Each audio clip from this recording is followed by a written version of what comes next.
الرحمن الرحیم والصلاة والسلام علیک یا رسول اللہ صلی اللہ علیہ وسلم۔ عیادت و علاج کا بیان۔ عیادت یعنی جو مریضوں کے پاس ہم جا کر ان کی حال کو دریافت کرتے ہیں، مریضوں کو جو دیکھنے کے لیے جاتے ہیں بیمار لوگوں کو، اسی کو عیادت کہتے ہیں، ہے نا۔ مریض کی عیادت کو جانا سنت ہے اور احادیث میں اس کی بہت فضیلت آئی ہے۔ بخاری شریف کی حدیث پاک ہے کہ نبی پاک صلی اللہ علیہ وسلم فرماتے ہیں کہ مسلمان پر مسلمان کے 5 حق ہیں۔ پہلا یہ ہے کہ سلام کرے تو اس کا جواب دینا، اور مریض کے پوچھنے کو جانا یعنی مریض کے حال کو پوچھنا، اور جنازے کے ساتھ جانا اور دعوت کو قبول کرنا، اور چھینکنے والوں کی جواب دینا۔ یہ نبی پاک فرماتے ہیں۔ حدیث پاک میں 2 اور چیزیں۔ حضرت براء بن عازب رضی اللہ تعالیٰ عنہ کہتے ہیں کہ اس میں 2 چیزیں اور ہیں۔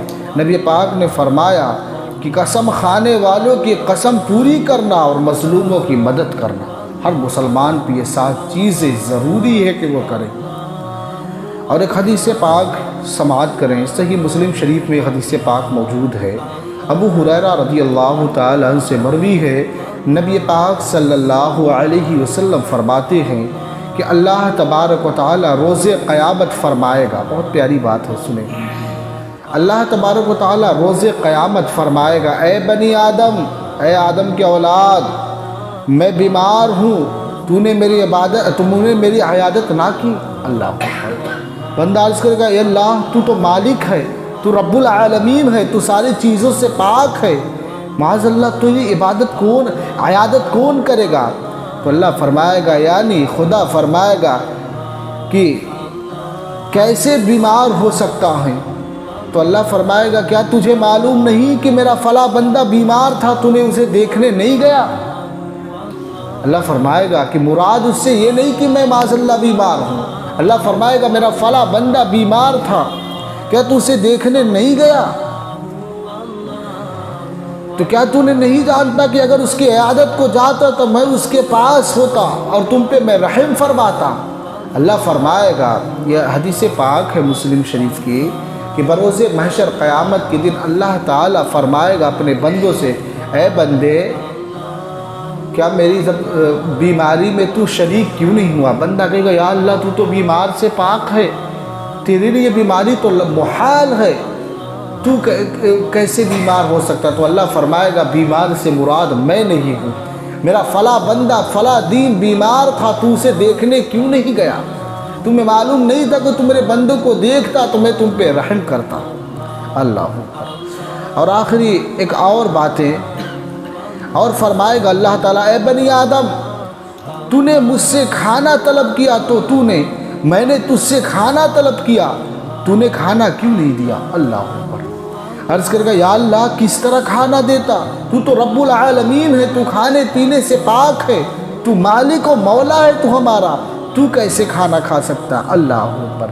تو اللہ فرمائے گا، کیا تجھے معلوم نہیں کہ میرا فلاں بندہ تجھ سے کھانا مانگ رہا تھا، میرا فلاں بندہ فلاں دن بھوکا تھا، تو نے اسے نہیں کھلایا، اگر تو کھلایا ہوتا تو میں اس کا ثواب تجھے عطا کرتا۔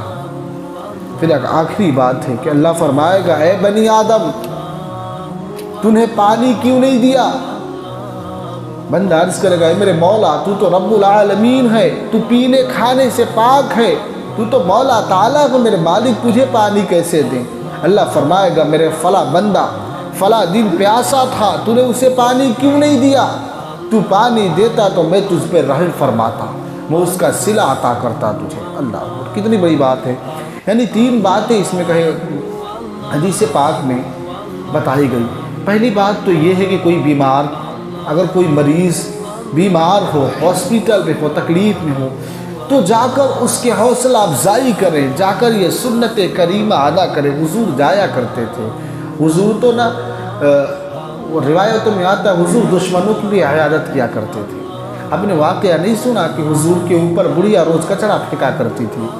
یہودی تھی، روز حضور جاتے تھے گلیوں سے تو اوپر سے کچرا پھینک دیا کرتی تھی۔ اللہ اکبر۔ ایک روز یہ ہوا نا کہ اس کی طبیعت علیل ہوئی، اس کی طبیعت خراب تھی، حضور کو معلوم ہوا کہ 2 دنوں سے کچرا کیوں نہیں پھینک رہی؟ لوگوں سے پوچھا یہ فلاں عورت کہاں ہے؟ لوگوں نے کہا اس کی طبیعت خراب ہے۔ حضور کہتے چلو دیکھ کر آتے ہیں۔ اللہ اکبر۔ حضور جاتے ہیں، بستر مرض پہ سوئی ہوئی ہے۔ حضور دریافت کرتے ہیں بڑھیا ماں تیری حالت کیسی ہے؟ تو 2 دنوں سے کچرا نہیں پھینک رہی نا، تو میں سوچا تیری طبیعت خراب ہے، میں نے سنا تو میں سوچا تجھے دیکھنے آ جاؤں۔ اللہ کتنا اخلاق کریمہ میرے نبی پاک۔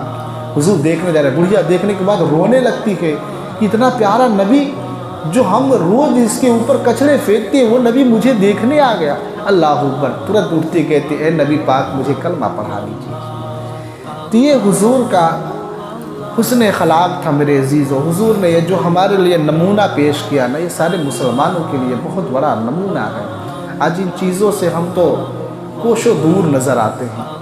ہم تو اگر تھوڑی سی گھر کا میٹر ہو جائے، کسی کے ساتھ لفڑے ہو جائے، وہ مر جائے تو اس کے پاس نہیں جاتے ہیں، بیمار تو دور کی بات ہے۔ ہم کہتے ہیں وہ میری طبیعت خراب تھی تو وہ دیکھنے نہیں آیا تھا تو میں کیوں جاؤں گا، میرے گھر پہ فنکشن تھا وہ نہیں آیا تو میں کیوں جاؤں گا۔ بدلے ڈھونڈتے ہیں ہم، اسی کے ہاں جاتے ہیں جس سے مطلب ہے ہمیں، ہم اسی کے گھر پہ جائیں گے جو ہمارے ہاں آتا ہے۔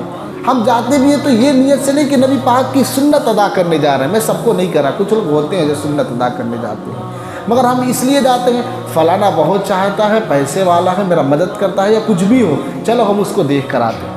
یہ نیت نہیں۔ کبھی ہم نے یہ سوچا کہ ہم ثواب کے لیے سے جا رہے ہیں، سنت کریمہ ادا کر رہے ہیں، اللہ ہماری مغفرت کر دے گا، یہ نیت انشاءاللہ لے کر جائیں۔ نہیں جاتے تھے تو اب کوشش کریں۔ اور حدیث پاک سنیں، صحیح بخاری شریف میں ہے، ابن عباس رضی اللہ تعالی عنہ سے مروی ہے، حضور فرماتے ہیں کہ ایک عربی کی عیادت کو تشریف لے گئے۔ حضور ایک عربی کی عیادت کے لیے تشریف لے گئے، اور حضور کی عادت کریمہ تھی کہ جب کسی کے مرض کی عیادت کی لیے تشریف لے جاتے ہیں تو حضور فرماتے ہیں، یہ دعا پڑھتے تھے حضور، لا بأس طہور انشاءاللہ، یعنی کوئی حرج کی بات نہیں ہے، انشاءاللہ تعالی یہ مرض تمہارے گناہوں کو پاک کرنے والا ہے۔ حضور نے فرمایا کہ جب کسی کی طبیعت خراب ہوتی ہے تو ان کے گناہوں میں تخفیف ہوتی ہے، ان کے گناہیں کم کر دیے جاتے ہیں۔ اس عربی سے بھی یہی اللہ کے رسول فرمایا۔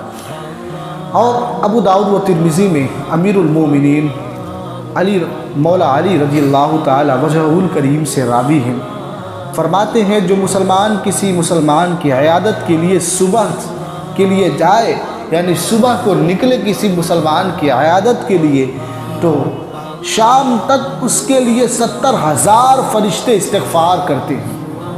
اللہ اکبر، کتنی بڑی بات ہے۔ اور جو شام کو جائے تو صبح تک 70,000 فرشتے اس کے استغفار کے لیے دعا کرتے ہیں، اس کی مغفرت کے لیے دعا کرتے ہیں۔ اللہ اکبر۔ اور ایک اور روایت ہے کہ استغفار کرتے ہیں اور اس کے لیے جنت میں ایک باغ ہوگا جو لوگوں کی عیادت کرے گا۔ ابو داؤد نے انس رضی اللہ تعالی عنہ سے روایت کی کہ حضور فرماتے ہیں جو اچھی طرح سے وضو کر کے بغرض ثواب، یعنی ثواب کی نیت سے جو جائے مسلمان بھائی کی عیادت کے لیے، تو اس سے جہنم 60 برس کی راہ دور کر دیا جائے گا، یعنی 60 سال اس سے دور کر دیا جائے گا جہنم سے، اسے 60 سالوں تک جہنم میں نہیں جائے گا۔ اللہ۔ ایک اور حدیث پاک ہے ترمذی میں کہ ابو ہریرہ رضی اللہ تعالی عنہ سے راوی ہے، کہتے ہیں حضور فرماتے ہیں جو شخص مریض کی عیادت کو جاتا ہے تو آسمان سے منادی ندا کرتا ہے، تو اچھا ہے اور تیرا چلنا اچھا ہے، اور جنت کی ایک منزل کو تو نے ٹھکانہ بنا لیا۔ اللہ، یعنی منادی آسمان سے ندا دیتا ہے، بھلے ہمیں سنائی نہ دے، کہ تیرا چلنا اچھا ہے، تو اچھا انسان ہے، اور تو جا رہا ہے جنت میں، تیرے لیے ٹھکانہ بنا دیا گیا ہے۔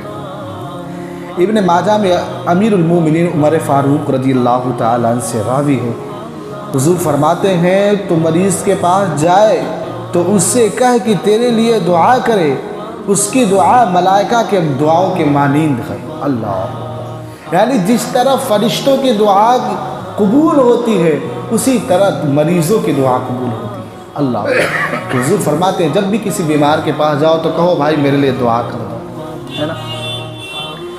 اب حدیث پاک سماعت کریں، ترمذی و ابن ماجہ میں ابو سعید خدری رضی اللہ تعالی عنہ سے راوی ہے، حضور فرماتے ہیں جب مریض کے پاس جاؤ تو عمر کے بارے میں دل خوش کن باتیں کیا کرو، یہ کس چیز کو روک دے اور اس سے اچھی بات ہے کہ اس کی طبیعت صحیح ہو جائے۔ یعنی حضور فرماتے ہیں جب کسی بیمار کے پاس جاؤ تو اچھی اچھی باتیں کرو، اس کو تسلی دو، بھائی کچھ نہیں ہوگا۔ پر ہمارا معاملہ تو ہم جاتے ہیں تو اسے اور ڈرا دیتے ہیں۔ اتنے لوگوں کو میں نے دیکھا جاتے ہیں تو اچھی باتیں نہیں، ارے بھائی تیری مرض تو بہت خطرناک تھی، تو مرنے والا تھا، کیسے بچ گیا تو؟ ایسی باتیں کرتے ہیں، ارے تو مر جانا چاہیے یار، تو کیسے بچ گیا، اتنی خطرناک۔ بھائی ایسا نہیں کرنا۔ اگر مریضوں کے پاس جائیں تو اچھی باتیں کریں کہ اللہ نے تم پہ کرم کیا کہ تم صحیح ہو۔ بھائی کتنے لوگ ایسے مرض میں بھائی مبتلا ہوتے ہیں تو جان بھی دیتے ہیں، اللہ تم پہ کرم فرمائے، اللہ کا شکر ادا کرو کہ تم بہت اچھے ہو، آؤ لوگوں کو دیکھو، اچھی باتیں کرو، ہم لوگ تمہارے ساتھ ہیں، گھبراؤ نہیں، ہم تمہارے ساتھ ہیں، کچھ بھی ہو بھائی ساتھ بھلے ہی نہ مگر اس کو تسلی دو جا کر کے، کوئی بات میں تمہارے ساتھ ہوں۔ حضور فرماتے ہیں جا تو اس کو ایسے محسوس ہو تمہارے جانے سے کہ وہ خوش ہو جائے، ایسے تسلی دے کر آؤ مریضوں کو۔ ایسا نہ کریں کہ جا کر عورتوں کی طرح ان کو بالکل پسمردہ کر دیں، کیونکہ جو ہمت ہوتی ہے نا، انسان اگر کوئی جاتا ہے کسی کو اگر جا کر بس دل سے یہ کہہ دے بھائی گھبرانا نہیں، ہم لوگ ہیں تمہارے ساتھ، کچھ بھی ہو، تو اس کو اندر سے جو طاقت ملتی ہے نا، پوری دوائیاں میڈیسن ایک طرف، اس کی باتوں کی جو قوت اس کے اندر سے ملتی ہے نا، وہ ترنت اچھا ہو جاتا ہے۔ اسلام نے نا بہت پیارا طریقہ سکھایا کہ کسی اور مذہب کی کتابوں میں یہ باتیں آپ کو نہیں ملے گی۔ آج دنیا دیکھو ان باتوں پہ عمل کر رہی ہے، ساری دنیا۔ جب مریض بیمار ہوتے ہیں تب اس کے لیے ایک ڈاکٹر، جب ڈاکٹر کی راؤنڈ ہوتی ہے، ڈاکٹر راؤنڈ پہ جاتا ہے اور سب کی طبیعت کو پوچھتا ہے کیسے ہو، صحیح ہو، کیسے ہو، ڈاکٹر راؤنڈ پہ۔ یہ طریقہ تم نے آج کیا، اسلام نے 1400 سال پہلے بتا دیا کہ جب مریضوں کی طبیعت کو صحیح کرنا ہے تو راؤنڈ مار لیا کرو، اس کی طبیعت پوچھ لیا کرو۔ میں نے آج دیکھا دنیا کے ڈاکٹر اس پہ عمل کر رہے ہیں، 2 راؤنڈ مارتے ہیں دن میں، رات کو راؤنڈ مارتے ہیں کہ مریضوں کے حال پوچھتے ہیں۔ نرس وغیرہ آتی ہیں، کمپاؤنڈر وغیرہ آتے ہیں، پوچھتے ہیں کیسی طبیعت ہے، مزاج کیسا ہے۔ تو اسلام نے یہ طریقہ سکھایا میرے عزیزوں۔ ابن حبان اپنے صحیح میں انہی سے راوی فرماتے ہیں کہ 5 چیزیں جو ایک دن میں کرے گا اللہ تعالیٰ اس کو جنتیوں میں شمار کر دے گا۔ پہلی بات ہو کہ مریض کی عیادت کرے، جنازے میں حاضر ہو اور روزہ رکھے اور جمعہ کی نماز کے لیے جائے اور غلام کو آزاد کرے تو اللہ جنتیوں میں ان کا نام لکھ دیتا ہے۔ اللہ ایک آدھ اور حدیث پاک میں آپ کی سماعتوں کے حوالے کروں۔ ایک اور حدیث پاک کہ حضور فرماتے ہیں جب کوئی مسلمان کسی مسلمان کی عیادت کو جائے تو یہ دعا یاد کر لیں، میں بتا دوں گا، میں ریکارڈ بھی کر رہا ہوں، یہ دعا کو ضرور یاد کر لیں۔ حضور فرماتے ہیں کہ جب کوئی مسلمان کسی مسلمان کی عیادت کو جائے تو یہ دعا 7 مرتبہ پڑھ دے، اگر موت نہیں ہو تو موت کے علاوہ کوئی بھی بیماری حضور فرماتے اسے شفا مل جائے گی۔ اب دعا کیا ہے اسے یاد کر لیجئے گا، آپ میں پڑھ دے رہا ہوں۔ اسأل اللہ العظیم رب العرش العظیم ان یشفیک، اسأل اللہ العظیم رب العرش العظیم ان یشفیک، یہ دعا ہے۔ 7 مرتبہ حضور فرماتے ہیں کہ مریض کے پاس جا کر پڑھ دیا کرو، اگر موت نہیں ہے تو اللہ اس کو شفا عطا کر دے گا، موت کے علاوہ تمام مرضوں سے شفا اسے عطا ہو۔ تو یہ دعا کو یاد کر انشاءاللہ میں نے ریکارڈ کر لیا ہے۔ صحیح بخاری میں ابو ہریرہ رضی اللہ تعالی عنہ سے مروی ہے، حضور فرماتے ہیں کہ اللہ تعالیٰ نے کوئی بیماری ہی نہیں اتاری مگر اس کے لیے شفا ضرور اتاری ہے، یعنی کوئی بیماری بغیر شفا کا اللہ نے اتارا ہی نہیں۔ تو آج کہہ دیتے ہیں نا کرونا وائرس کی کوئی دوا ہی نہیں، یہ تمہارے مزاج میں ہے کہ کوئی دوا نہیں ہے۔ اللہ کوئی بیماری بھیجنے سے پہلے اس کی دوا ضرور بناتا ہے، اپنے اللہ خود ضرور اس کی دوا عطا کرتا ہے، اب وہ اپنے شان کریمی کے مطابق وہ دوا عطا کر دیتا ہے، بس بندوں کو لینے کا سلیقہ ہو، ہے کہ نہیں۔ آج دنیا پوری، ایک بات کرونا وائرس کی آئی تم بتا دوں، پوری دنیا ایک طرف یار، جو دیکھو پوری دنیا کے لوگ دعویٰ کرتے تھے، سپر پاور کنٹری ہو، چائنا ہو، یہ لوگ کتنا دعویٰ کرتے تھے کہ ہم کمیونسٹ ہوتے ہیں۔ چائنا میں اکثر آپ کو کمیونسٹ لوگ پائیں گے، یعنی وہ ناستک لوگ جو کسی خدا کو نہیں مانتے ہیں، وہ کہتے ہیں دنیا ایسے ہی چل رہی ہے، یہ زمین و آسمان ایسے ہی ہے، اس کو چلانے والا کوئی نہیں ہے۔ یہ چائنا وغیرہ جاپان وغیرہ میں زیادہ یہی لوگ ملیں گے، مگر ان لوگوں کا گھمنڈ تھا کہ دنیا کی کوئی بھی ویکسین، کوئی بھی دوا ہو ہم گھنٹوں میں لا کر دے دیں گے۔ امریکہ بھی یہی کہتا تھا، سپر پاور کنٹری، کہ دنیا کو ہم چلاتے ہیں، ہم جو چاہیں گھنٹوں میں کر دیں گے، ہم جو چاہیں بیماریوں کی دوا منٹ میں نکال کر منٹوں میں دے دیں گے لوگوں کو۔ پر دیکھو اللہ نے ایک سردی اور کھانسی جیسی بیماری دے کر کے، یہ کرونا وائرس ہے کیا، لوگوں کو سردی بخار ہوتی ہے کیا، پہلے نہیں ہوا کرتی تھی؟ یہ سردی بخار جیسی بیماری دے کر اللہ نے ان کے گھمنڈ کو توڑ دیا. یہ لوگ پوری دنیا سپر پاور کنٹری لگ گئی.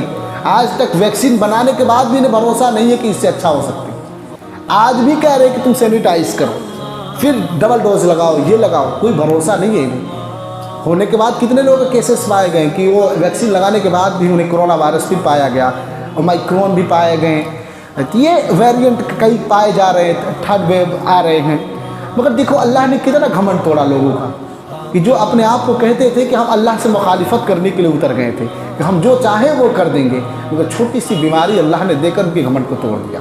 لاؤ کوئی دوا, لاؤ کوئی دوا دنیا کو لا کر دکھاؤ. دوا لانے کے بعد بھی کہہ رہے ہو کہ تم سینیٹائز کرو, پھر بھی کہہ رہے ہو کہ تم 2 گز کی دوری بنا کر رکھو. اللہ نے گھمنڈ نہیں توڑا لوگوں کو. اللہ جو چاہے عطا کر دے. کوئی بھی بیماری اگر اللہ نازل فرماتا ہے تو اس کی دوا ضرور, اللہ شفا ضرور عطا کرتا ہے. بس بندوں کا لینے کا سلیقہ ہو, خدا سے مانگنے کا سلیقہ ہو. تو بس باتیں یہی تھی, اور باتیں انشاءاللہ ہوگی.